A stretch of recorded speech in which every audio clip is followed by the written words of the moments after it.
Hi, it's Kayla. I obviously chose the video option because you said I was bad at writing essays. So, surprise, here's my video. So, I titled my 6 word, I am white, people think I'm Hispanic. So, let's get on to it. Some background knowledge is that I am 75% Italian and 25% Irish, and I have a little bit of German in me somewhere. So yeah, whenever you see my last name, it's Carnevale. So it ends in an E, which like many people think that is Italian or Hispanic. But down here, like in Texas, I'm more classified as Hispanic, to where if I go up north, like New York and New Jersey, more people will classify me as Italian. Whenever I was in elementary school and kind of middle school, people always thought I was Hispanic. I mean, it was nothing's wrong with that. I just find it really cool that people think that about me, because a lot of my friends, a lot of my friends, some of them are blonde, and then my brunette friends, they are Hispanic. So not a lot of people are Italian like me and have like my skin complexion and like my hair being really curly and just like my eyebrows and my eyes. So I do have more Hispanic features I would go along as, which I find really cool. I always wish that I also knew how to speak Spanish. My Spanish is really bad. I had 2 years of it, and all I know is like, hola, ¿cómo estás? That's it. Oh my god, that sounded so white. I'm so sorry. But I'm gonna go into my personal experience. I don't really, it was like a Wednesday on this day, I remember, and it was just after your class, and I was really upset this week because it was right after the week of Sarah, and I told you what happened, and I was already on the verge of tears. Hold on, I'm gonna check out. I was already on the verge of tears, and I was late to my physics class. So I asked you for a pass, nothing wrong there. And then I get out, and I'm trying to get into the building, and I'm obviously locked out. So I see this lady, and I'm like, hey, like, can you please let me in the building? I'm locked out. Thank you. So I can get to my next class.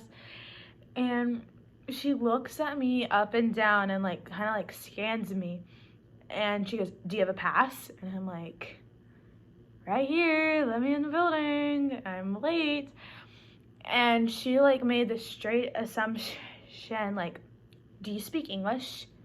Do I need to get someone that understands you? And I like was like, excuse me. I obviously didn't say anything. As I said, I was already really upset. Like, I didn't see, I was like, what's the issue if I was Hispanic and if I did speak Spanish? I'm just asking you nicely if I can get into the building. So I don't see that me being Hispanic or me speaking Spanish has anything to do with it. And I really wanted to say that I was white, actually, just to prove a point to her that you don't judge people.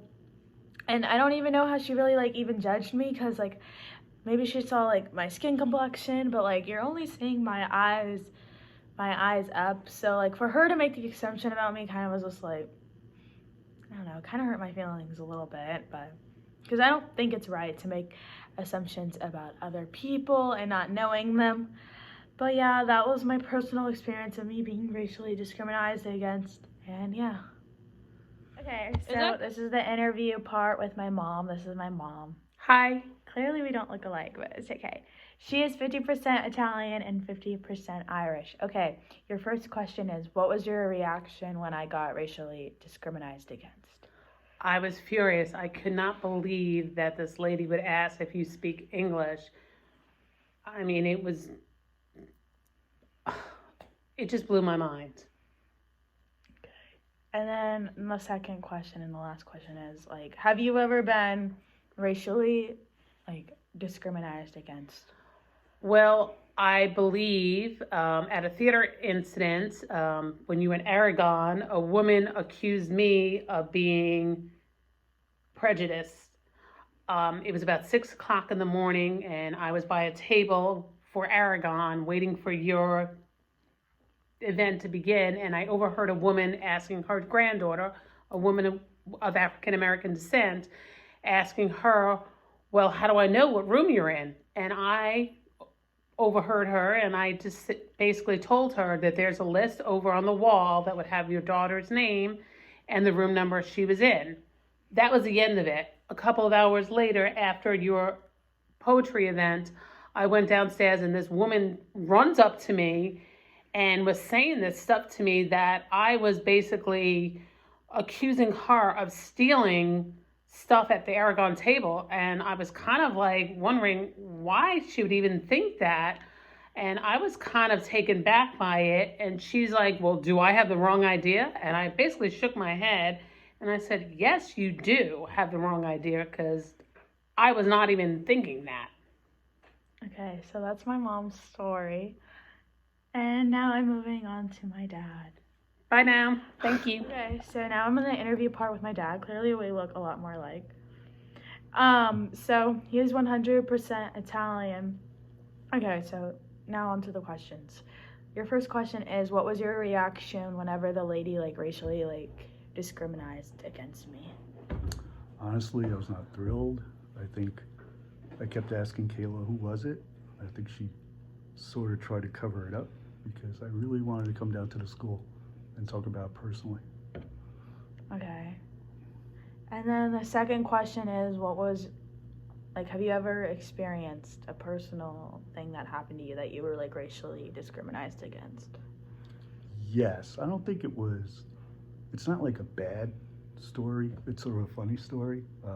I worked in Newark, New Jersey, which is very, very African American.